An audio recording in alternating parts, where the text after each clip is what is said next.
Okay, so I kind of lost my Ready Player hat, and I got this to replace it. Um, Sorry, I don't know. Leave a like if you like my Pony Ranger hat, or leave a dislike if you don't. Okay, so let's get right into it. I've had a break recently from my YouTube channel just because, I don't know, it's been a very hectic summer. I've been doing a lot since this is, getting back to the new normal. I've been doing a lot of stuff, working recently, and, and in the meanwhile, I've been doing a 30-day film challenge throughout the month of August, and so, I'm going to be talking about this 30-day film challenge that was made back in 2020 during like the pandemic, and so a lot of people participated in it except for me, and so I thought, why not do it now, even though it is pretty late to do that. So kicking off was the first movie you remember watching. So I went with a film that I remember I first saw in the theaters. It really was like the first movie I watched in the theaters, and that was 2008's Horton Hears a Who with Jim Carrey and Steve Carell. You probably didn't remember this movie at all. It's a Dr. Seuss movie, and it's like the only good Dr. Seuss movie. Even though I still have a soft spot for The Grinch and Cat in the Hat. And so yeah, I remember this was like literally the first movie I saw in theaters, and the opening, I remember the opening, it kind of was scary to me, but it's not anymore, but rewatching this, like, is it a good movie? Not really. Everything with Steve Carell, I enjoy, but everything with Jim Carrey, I do not enjoy. This movie doesn't really hold up that well, especially from 2008, and so yeah, I gave this movie like 3 stars on Letterboxd, which, by the way, follow me on Letterboxd. I'll leave a link in the description below. Alright, so now next one was a movie that you like that starts with the first letter in your name. So I went with Almost Famous, the bootleg cut, which is also the director's cut. Now, watching this movie on the director's cut, I said I love this movie. I still do. But I might like the theatrical cut better, because on this one there's a lot of new scenes, and I do like some of them. There's a scene where Patrick Fugit is like interviewing more people from the band, and there's like these scenes. There's like the scene where we kind of like see Penny Lane's birthday part. I like that. I don't think that was in the theatrical cut, if I remember. But anyway, there's like other stuff, like they're on a radio show, and the guy is like wasted, the radio host guy. I didn't really care for all that stuff. It really just was not really funny to me, and there's like literally this one random scene where some guy just walks into Patrick Fugit's room, and it's just kind of weird. But anyway, I think this is such a great movie. Great, like, depiction of 1970s rock and roll with the Band-Aids. And Patrick Fugit is not bad in this movie. A lot of people say his acting isn't good. That's the point. Or, like he's this kid who is kind of, like, grown up in this, like, different weird, like, environment with Frances McDormand. And, now he's, like, and his sister introducing him to rock and roll. He's kind of like transcending, but it's hard for him to fit in, and I just love that fact. Like, Patrick Fugit is not that bad in this movie, guys. You gotta give him credit. Alright, so this was, for this one, it was either gonna be, so this was a movie that has more than 5 titles, so this was gonna be either, it was gonna be Birdman or Close Encounters. And so I went with Close Encounters of the Third Kind because my dad wanted to watch it.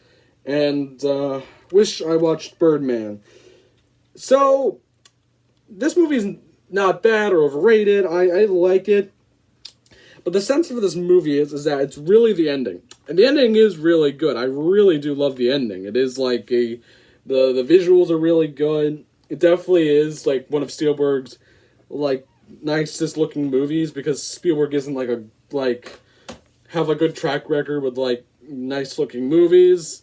So it's like Close Encounters, like Indiana Jones, all four of them, and including West Side, which also looks amazing. Those the best looking movies, but Close Encounters, it was just overall kind of like everything in the first, second act was just kind of meh. But in the third act, everything is really good. Alright, so movie that has a number in the title. So this one, I did not go with the sequel because that doesn't really count, I think, in my opinion. So I was going to watch District 9, but instead I decided to watch Ocean's 11. The remake, the Steven Soderbergh remake of Ocean's 11 with Sinatra. And this is my second time viewing this movie, and I love it. This movie is definitely one of my favorites. It's well made. It's a good heist film. That's not R-rated. Acting from George Clooney, Brad Pitt, Julia Roberts, Andy Garcia, and Matt Damon. It's really good. Like, the writing, it's excellent. It's definitely one of the best writing. This definitely snubbed for an Oscar. Alright, so next one was a movie where the character has a job he wants. Now, so that job, which is screenwriting, which is kind of where I see myself being in the future. And so for that one, it was either going to be adaptation or Midnight in Paris. And so the movie that I just kind of like went with Midnight in Paris. I like this one better than adaptation, which has a bit more screenwriting because, Owen Wilson is writing a book in this movie. But instead, I just enjoy this movie. It's such a beautiful movie. Like, Woody Allen really does film Paris well.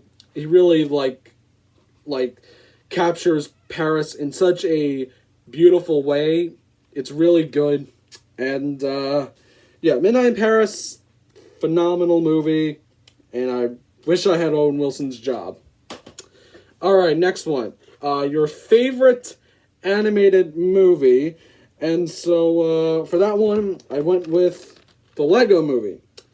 I'm not a animation guy, and I just think kids films, like animated stuff, I think anything that's not by Pixar is just not good. And I know I'm gonna get hated by a lot of people who like animation because I just think people have hit rock bottom with animation. But that's not, stuff from Pixar, because I think Pixar is the best, animated studio right now. But it's nice to see the Lego Movie. And this movie, it's just funny.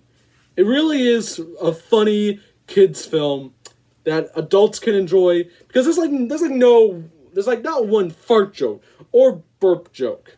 Or maybe there is. But anyway, it's still such a hilarious movie, and it really does give you and it's a good message for kids. Is it political or I don't care about that part. It's just that this is such a good movie for kids to watch, and just for the whole family. If you really wanted to ask me what is the best movie for kids and parents to watch together and to love, one of them is Lego Movie. If you want to watch a good animated movie. Just such a heartwarming movie. I love the Lego Movie. Alright, next film. A movie you'll never get tired of. So I went with Catch Me If You Can. And I've said it before in my top 10 Christmas movies that aren't really Christmas movies that I love Catch Me If You Can. I just love this film. I rewatch this movie all the time during Christmas. It's just a film I enjoy watching. I love the story. DiCaprio, Hanks, walking are great together. Hanks and DiCaprio's chemistry together is just great. I love that joke that Tom Hanks says in the car to his agents.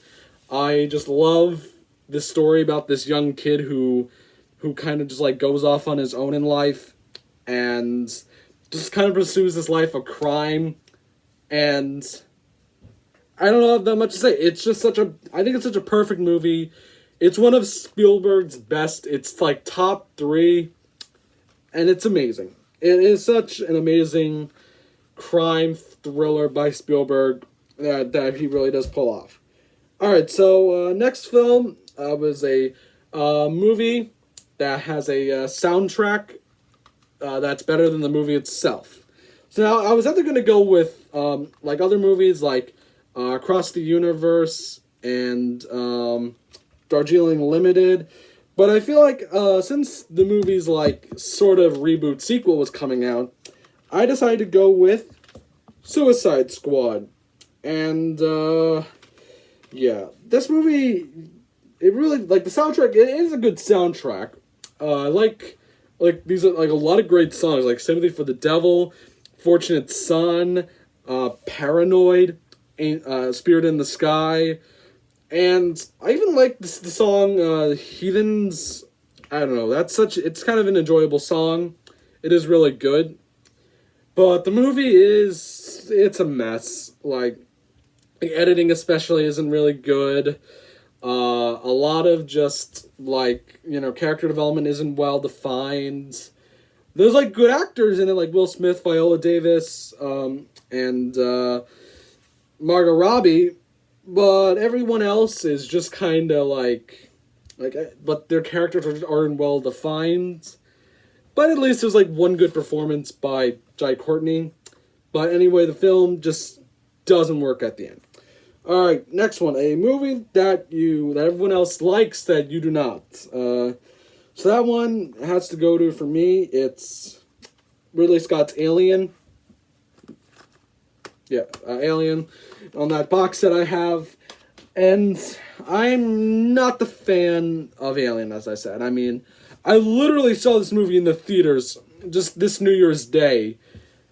And I saw it with my dad, who hadn't even seen it. And we were just like, well, that was kind of, like, disappointing. And it was just so, like, even watching it again, it doesn't really, I don't get hooked onto it. It's slow, it's boring. It's just not, like, I don't think it's just not entertaining. And even, like, the Alien, we don't even get to see that much of it. And I know, yeah, it's the Jaws tactic. But, like, at the end, you gotta, like, show more, just to show a little bit. But anyway, I did not enjoy Alien. Just really wasn't for me. So, next film, your favorite superhero movie. And, well, admit, I feel like superhero movies are getting a little old for me now. It is kind of a genre. It is, I don't know if it's either dying or not, with Marvel, Black Widow not being a hit. I still think they're going on. So I watched the Roger Corman's The Fantastic Four. And it's... Alright, I mean, okay, I was on vacation, and I decided to kind of be a little fun if I just watched The Fantastic Four. And if you say it's not a movie because it's not released, I mean, because this is not really the complete film. This is anything but a rough cut of the movie that was supposed to be released. But anyway, I still enjoy it. It's, like... Yeah, the effects are bad, and some of the acting's a little, the dialogue's a little weird, but you know what? There was heart. People were passionate about this movie, and I give them full credit for that. So there you go, Fantastic Four, my favorite superhero movie. Alright, now next one was your favorite movie from one of your least favorite genres. Now, I consider I like a lot of genres. But the one I never really I don't watch a lot of, because this is not something I'm big into, and that's sports movies. I'm not a big sports guy. I mean, if you ask me what's my favorite sport, I like golf. I don't even play golf that much. And for that movie, I went with The Bad News Bears. And I know, over some other sports films like Rocky, Bad News Bears, but you know what? I feel I have more connection to this movie. Because I was in, a little Major League Baseball team, and, it was, a bunch of kids, troublemaker kids, and, I feel like this is just a kid's movie that's just realistic. How it all feels. It's not the comedy isn't, with just fart jokes, and just, don't have a dog to have. It's just these, kids who have flaws, and... and everything about, how it's a community thing, so it's, people behind it. It's well crafted. like in its realism. Like everyone just, I feel like someone on the baseball team. Like I'm getting too like far with this film because I just think overall, Bad News Bears feels more like I'm watching a real like baseball team. Now on to a movie that I hate from one of my favorite genres, and that movie is Stormbreaker, or better known as Alex Rider Operation Stormbreaker, which the Weinsteins decided to rename for some reason. And you don't remember this movie because really it was really bad. It bombed like financially, and it was supposed to start like a YA franchise with the wake of Harry Potter and Narnia, and did not work. But it's got a shit ton of stars in this movie. It's got Alicia Silverstone, Mickey Rourke, Missy Pyle, Andy Serkis, Bill Nye, and like Stephen Fry, and it's like such a big cast, and it's just terror. It's awful. It really is just so bad. The editing is horrendous. The acting and comedy, the writing, like this was written by the author of the book Stormbreaker, of the Alex Rider series, and like I was like, oh my god, this movie is horrendous. This movie should not have started a franchise, and it's good. And I know I'm gonna get in trouble for this, but you know what? Thank you, Weinsteins. Thank you for not releasing this everywhere. For giving this a limited release in select theaters. Thank you for helping this movie bomb, because it deserved to bomb. And now it's got a TV show that's on IMDb TV here in the States, and it is way better than the Alex Rider Operation Stormbreaker. Oh my god. I really just freaking hate that movie. Okay. Now, next one was a movie that puts you into deep thoughts. So this was a big jump from bad movie to a really great movie. Pleasantville. This stars Tobey Maguire, Jeff Daniels, Joan Allen, William H. Macy, J.T. Walsh, and Reese Witherspoon, and a very late Paul Walker in it. And it's a very well-made movie that has been forgotten by time. And it's a really good movie. I really love it. It asks all these questions about how people like look back and how a time period is like represented. And it's not like when you watch the trailers, it starts off like this. It's gonna be like a parody of like shows like something like Leave It to Beaver, but it's not. It's a commentary on expression and disorder in society, and it's really well made. Like all of it is just so great. Like it's this, and even more than like just political stuff. It's a very like religious movie. It has all these like religious symbolisms in it that's like quite shocking. But anyway, this movie it's a very very deep movie that's really good, and I think a lot of people really do need to check it out, because it is very good. Alright, now next film was a movie that puts you in depression. Now, okay. I don't want to sound macho to any of you guys, because movies don't really depress me. I've even like something like Schindler's List doesn't really depress me. I mean, sorry, movies really don't depress me. So for this, I'm gonna go with a really bad movie that kind of sometimes depressed me, and that's Teenage Mutant Ninja Turtles 3. No, it is not called Turtles in Time like some of the box arts say. That was like the fourth video game that they had. So yeah, no relations to that. That's all lies, and just people that made up and they don't really know because they're stupid. But this is still a very, like, just depressing of how, like, just I think it would be more depressing if I was like being a kid in the '90s and being excited. It's like, oh my god, Ninja Turtles 3. Like, first movie it's Shredder, second movie it's Shredder, and like mutants, not Bebop and Rocksteady, but still mutants. And you go into this one, it's like, ooh, are they gonna get Krang? Are they gonna get Leatherhead? Are they gonna get Baxter Stockman? No, they don't. For some reason. I mean, it's just like, I like the Ninja Turtles. I mean, I grew up watching all three of the cartoons, even Next Mutation and these movies. And so when I watch this, it's just kind of like, okay, traveling back to Japan, okay, a samurai guy.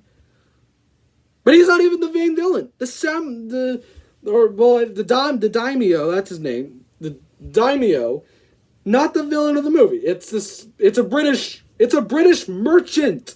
A British merchant is a villain of this movie. When he's surrounded by all these shoguns and like samurais and oh man. This movie, it is just disappointing, and it does feel like a big middle finger to fans, children, and you feel disgusted how this film was made. But it's an entertaining movie. Still, it's watchable, but just I feel like Raph in that scene when he gets mad at one of those guys. But anyway, yeah, that's a movie that makes me depressed. Now a movie that makes me happy, and this is just going to be another weird one, and that's Rushmore. I don't know. This is like Wes Anderson's second movie that he ever made, and this was like the first one where he would be with Bill Murray, and Bill Murray has been in every single Wes Anderson film after Rushmore. And yes, he's in Darjeeling Limited, just letting everyone know who hasn't seen that one, because he's not in any of the trailers or promotion stuff. He's in that movie, but it's just very small. But anyway, back to Rushmore. There's something charming, and there's a good feel. You got this like good feeling at the end. I like this ending where it's like this big cast party after the end of the show, and just like people dancing around during the stage. I don't know. It leaves me happy. I feel happy at the end. I like all the stuff at Rushmore. And it's just a good coming-of-age movie. I don't really have that much to say. This movie makes me happy. Alright, now the next one is a movie that is personal to you. There's like, I don't know, it's not many movies that I feel like I connect to, like, personally. I don't have that much, like, I don't have any relations to, like, anyone who's famous that got a movie based off of, like, so I'm not related to anyone that got like a Clint Eastwood movie. But so anyway, I went with a movie that I have somewhat connections to, and that's Martin Scorsese's Gangs of New York. Now the movie really it connects to me because on my father's side of the family, my grandmother's like ancestors came over here from Ireland around this time during the Civil War. Now, this movie is kind of a little inaccurate. Like, that fight at the beginning, the police would have just stopped it already, and Liam Neeson wouldn't be dead. And just kind of like and some of the dates are shift around. But, anyway, and this movie is just overall, I love it. It's not my favorite Scorsese film, but it is the most underrated. Because Daniel Day-Lewis is really good. DiCaprio, he's not his best performance, but I think it's better than another performance from another movie that he was in that I'm going to talk about soon. But DiCaprio isn't bad in this movie. Cameron Diaz, maybe. But, like, I love the history. I just like this history around it. The comedy is funny. Like, this movie goes into a lot of, like how, it just shows how much the North did not care for this, like, war, for, like, freeing the slaves. Like a lot of, there's, like, racism. There's, like, a lot of all, like, these racist stuff in it. And it just, like, played for laughs, just to show how, like, arrogant like New York just was to this war. And so yeah, Gangs of New York is just personal because, I mean, overall, it's about the Irish. So all right, next film, my favorite sequel, and so not Empire. It's not Empire Strikes Back. No, for me, it is The Dark Knight. Now, I think when it comes, for me, it's like favorite sequel, and that is like sequel that's like better than the original. And for me, a sequel that is better than the original is like The Dark Knight, and even in Star Trek Wrath of Khan too, just to throw that one out. But Dark Knight is such a great like improvement over Batman Begins, and just in a lot of ways, with the acting, the villains, and the action, of course. Like, the action is just so better. Like, that car chase, man, it's one of the best car chases ever. The villain, Heath Ledger, he is one of my favorite villains, no doubt. And so I just love this movie. This was always a movie that I always kind of thought it was overrated. But recently, I rewatched it 3 times, and I love it. And yeah, it is actually my favorite superhero movie of all time. It really is that good in my opinion. Alright, now on to my next one, was a movie that stars your favorite actor and actress. And now for me, my favorite actor is Bill Murray. I really like Bill Murray. I don't know why he's my favorite. I really think Bill Murray is a great actor. So for that, and my favorite actress is Frances McDormand. I just love her acting. I just prefer her over Meryl Streep in a lot of ways. I mean, I think she's even won more awards than Meryl Streep. Like, she's like a 3-time Academy Award winner. I mean, she's practically the female Daniel Day-Lewis. And so for that, I went with Moonrise Kingdom. Yeah, I know. They're not really in this movie that much, or like, because it's more focused on the 2 kids. That's who it is really focused on. And I still like Bill Murray and Frances McDormand still have a lot of great scenes together. Like that one scene when they're in bed. That's a well dialogue scene from Wes Anderson. And yeah, I can't ignore everyone else. Ed Norton, Bruce Willis, Tilda Swinton, Jason Schwartzman, and Bob Balaban. I'm sorry. I know he's kind of a classic actor, or he's been around for a while, but I kind of forgot his name. But anyway, Moonrise Kingdom, it's one of my favorites of Wes Anderson movies, and probably is my favorite Wes Anderson film. I just kind of, I don't know, there's something about it. I love the story.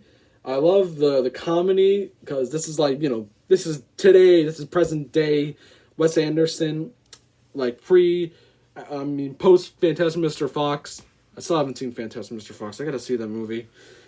And it is just, I love it. I don't know. It's such a charming, well put together, kind of kids film a bit, and it's really, and it's enjoyable.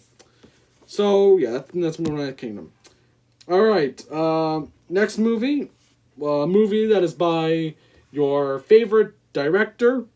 So for this one, I went with Martin Scorsese's Raging Bull from 1980 with Robert De Niro. This is a first-time watch for me, and watching this film, it's like one of my new favorite movies, and my favorite Scorsese film. I think it's really good. Have snubbed by that family drama, Ordinary People, and Joe Pesci snubbed. Scorsese also snubbed. This movie was snubbed, but thank God De Niro won, because De Niro is great in this movie. And I loved this movie. This film was so entertaining. It's funny, and it's just dark in the right ways, where it doesn't feel like over dramatic. Like, it feels like legitimate stuff that's happening to these people. And it's really well made. I don't know, it's such a well made movie. The black and white is phenomenal. I love it. I love this movie. I really wish I wish I can see it again. All right, on to the next one I watched was a movie that changed your life. Now this is a weird one because it changed my life, but it didn't really like make me. I don't know how to say it. It didn't make it. It's like not. It's not up there with my favorite movies, and that's Stanley Kubrick's 2001: A Space Odyssey. Now this movie is kind of slow in a lot of ways. But the thing about that is that the effects, the effects are just stunning. It's the most stunning effects I've ever seen in a movie. It probably is one of the best, visual effects films because this is just 1968. And and this is 9 years before Star Wars. And, a lot of, visual effects in movies today still don't look as good as 2001: A Space Odyssey. It's just how they achieved all of this. And also, it really did, I feel like this was my first ever, watching, this art film, and a movie that's just not, it's not a space movie that's all, people fighting and all that. This feels like my first, just dramatic movie. And yeah, this movie, it's not character-based, but Hal is still a very scary character. I think the idea of being in a spaceship where it has the AI computer that wants to kill you over being stuck in a ship with an alien creature that wants to kill you. Being on a ship with an AI that wants to kill you, I think is just scarier. That shot of the other guy, I forgot his name, who gets killed by Hal. I don't know, it's so legitimately scary. I mean, and when he locks Dave out, leaving him in his pod with no helmet to get back in, it's such a terrifying situation, and the way he gets back in, it's so good. And yeah, I think, but again, this movie is slow. I like all the stuff. I like the Dawn of Man stuff and everything with Hal. But then the ending, not the part when he's in, that room. It is the part, just, it goes on it drags on too much. It just a tad bit drags on a bit too much for me, and it does slow the movie down. And it's not really my favorite Kubrick movie, because my favorite Kubrick movie is still Full Metal Jacket. But anyway, yeah, that's 2001. It still was a game changer for me. Alright, so now on to the next movie. A movie that I drift off to. Now this was going to be Cabinet of Dr. Caligari, which I just didn't know what the hell was going on while watching that movie. But instead, I went with Star Trek: The Motion Picture. And if you really want to know, I am planning on doing something for Star Trek for its 55th anniversary. That's right, this franchise is that old. And so, I watched this movie, I thought, to kick it off with. Because this movie is, a film that's pretty much drifting off to, because I'm not going to talk not much about it, but this movie is trying to be 2001: A Space Odyssey, but it doesn't work. And I'm going to talk more about it when I get to my Star Trek review. Alright, next movie was a movie that makes you angry. And I think some of you might have known from my last video when I was talking about Australia. And that is Baz Luhrmann's Romeo plus Juliet. I seriously I had to get something out of the way. I seriously cannot stand this movie. I can't. It's so annoying. It's such a headache of a movie to watch. It's just... why are they talking... okay, you could do Romeo and Juliet in a modern setting. And you could still do the language, but you need to get people who can actually say them right, because the actors are just so bland when they talk. They're so bland. Claire Danes, the worst actress of the movie. And she's so bland. She says the line so bland. DiCaprio, if you hated Gangs of New York, if you thought he was bad in that movie, wait till you see him in Romeo plus Juliet. He is worse in this movie. And yeah, the main leads are really bad. Pete Postlethwaite. I crap if I hope I didn't say that one wrong. Is like definitely the highlight of the movie, but the problem is he is forced to like have an American accent on, and I mean, and then the nurse, she's also good, and I think she's also a an Australian British person, but I think she's in like but she has a different accent on it. It's not English. It's more. I think it's actually like I think it's supposed to be Hispanic, or maybe it is like Italian. I mean, this was like because this was filmed in Mexico, from my knowledge, and but everyone else like John Leguizamo is not really good, or like he's trying. The actor playing Mercutio, he's trying. Paul Rudd, he's fine, but the problem is they're letting them talk in their American accents, and it's just not working. And they're probably were just best not doing it. I mean, I think the story's there. You could just do that. But overall, I don't like this movie. This movie just makes this is so annoying movie. And I mean and then they just call guns swords, even though Shakespeare was alive when firearms were made, and dollars gold. It's so ugh. All right, now back to another great movie, which was kind of a trend with the last movie, with Ninja Turtles 3, or Alex Rider to Pleasantville, where I went bad movie to a movie that's in black and white, and now I'm to another movie that's black and white. A movie by a director that's dead, and so I of course went with Hitchcock, and I'd never seen Psycho, so I watched Psycho, and wow, this is just a really good like slasher. This is mystery thriller. Definitely the best slasher film I've seen so far. Still haven't seen any like Halloween, Friday the 13th.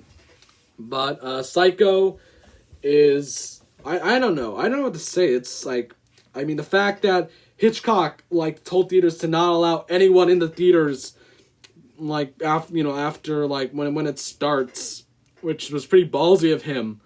And the fact that he didn't show anything for the trailers, and like Paramount like this film was pretty like grotesque when it came out, even though today it is pretty tame to a lot of stuff.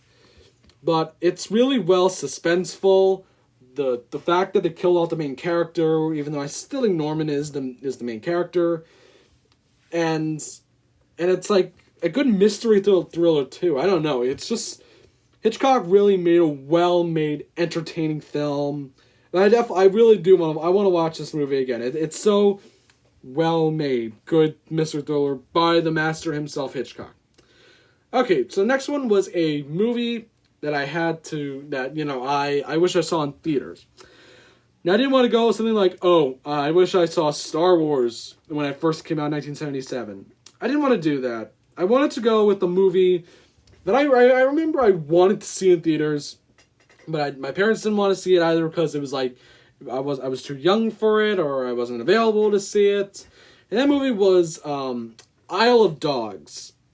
And I remember just when the trailers came out, I remember when I saw the cast and I was like, oh my god, Bill Murray, Jeff Goldblum, Edward Norton, Tilda Swinton, Scarlett Johansson, Bryan Cranston, a crap ton of actors that are in this movie. And including John Lennon's wife, who was in this movie. And it is just so, like, it looks amazing to me. And I learned about this director, Wes Anderson. And so I didn't see it when it came out. I really wish I saw it that spring break 2018. And it wasn't because my parents didn't want me to see it because it's inappropriate and that blah blah blah stuff. They just thought it just looked bad. Like, just like a bad movie. I mean, because like the dogs, this isn't your typical QT dog movie. This is like, serious stuff. This is like ugly dogs. And I watched it, and I really enjoyed it. It's a animated movie. Not for little kids. Like, little kids won't find this interesting. This is for kids my age. And the comedy is very funny from a lot of the dogs. Bryan Cranston is really good. Like Edward Norton, Bill Murray, Jeff Goldblum was like this rumor guy. Tilda Swinton is funny in this little pooge. Greta Gerwig as like this activist girl. It's kind of a nice a thing to put. Frances McDormand as the interpreter is kind of funny. Having her, I don't know, it is. I find it funny. It's well made. I think it's just overall a really, really fun movie to watch. I don't know. But now I gotta watch Fantastic Mr. Fox. Alright, next one. A movie that is not set in a current era. So, there's a bunch of those movies. And so, I just went with the cliche choice, a recent one. And that is Quentin Tarantino's Once Upon a Time in Hollywood. I don't know. I didn't want to go with like I want it to be a movie that just take place in one era. Doesn't go like over decades, something like Forrest Gump. I want just a movie that takes place in 1 year, and that's it. And that's Once Upon a Time in Hollywood. And this is just like, I want to just live in this world. I mean, as I keep rewatching, it's a movie where, like, I keep noticing these new things. I appreciate more stuff. I love how there is really no plot to it. It's just kind of this, like, story about the 1960s Hollywood, the acting, and just the hippies.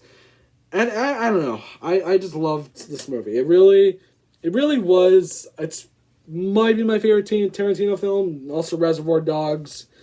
But yeah, Once Upon a Time in Hollywood, it's just really good. But yeah. So, next one is a movie that's an adaptation from somewhere. Now after rewatching this, it is now probably my new favorite, like, book to movie adaptation and adaptation in general. And that is the Coen Brothers, Oh Brother, Where Art Thou? I mean, what can I say about this movie? It is just, like, you gotta think back. This is 2000, the year before Peter Jackson put out Lord of the Rings.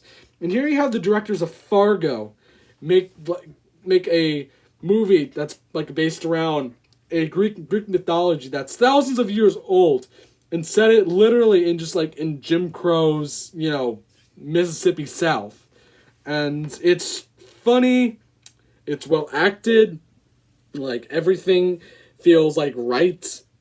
The execution is phenomenal, and it's just funny again.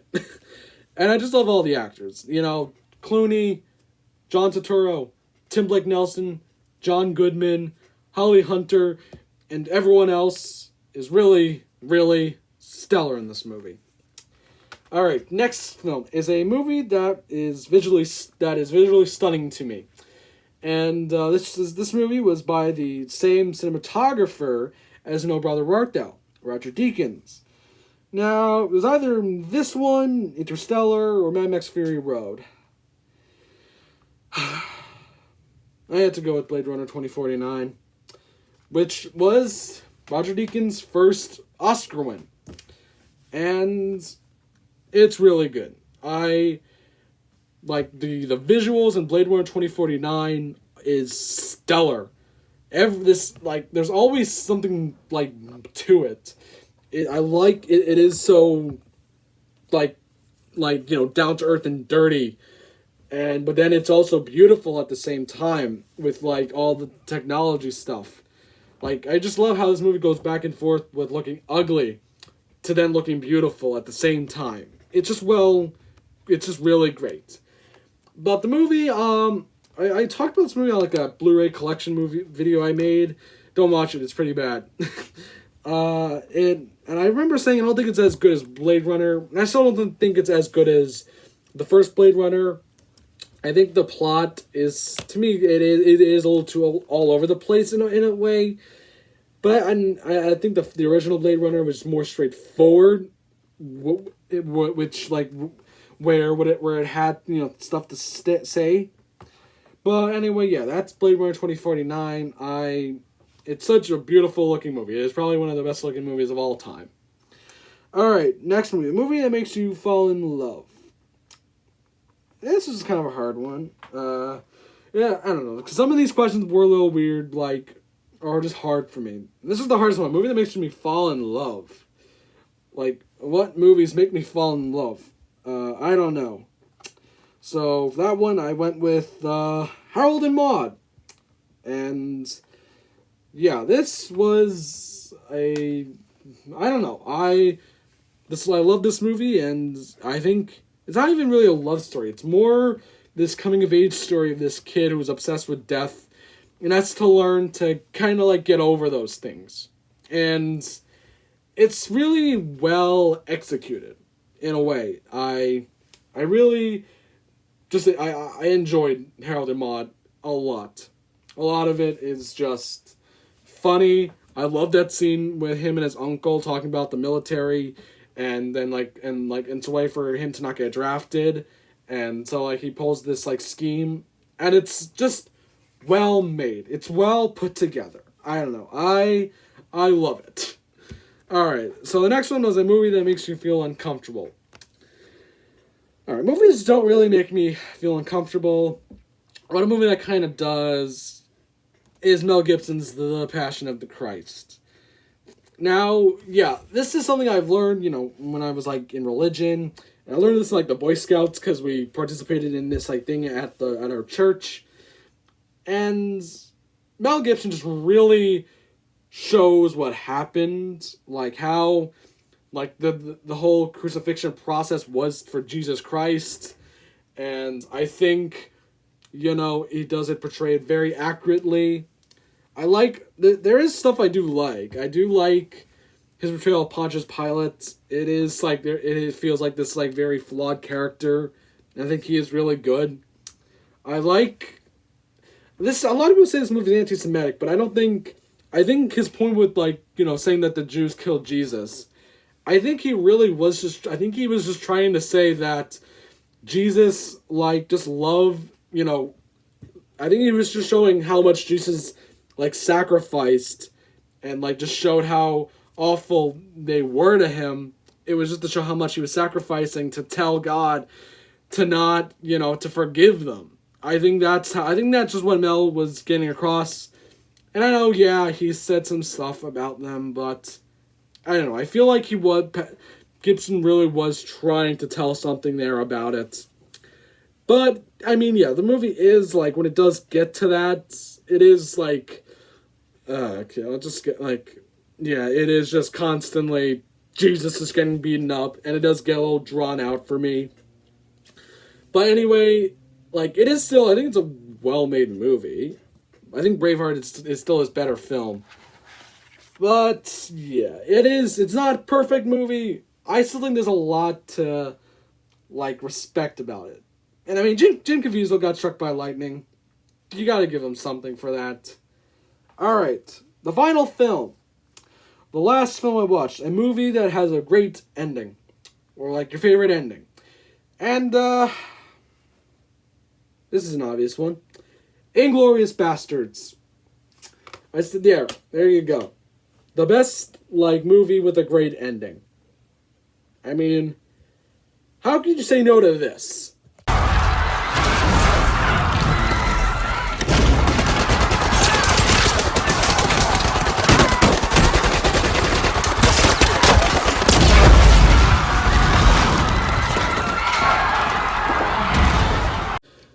Now, yeah, when I was rewatching it, the movie does get a little, just like, kinda...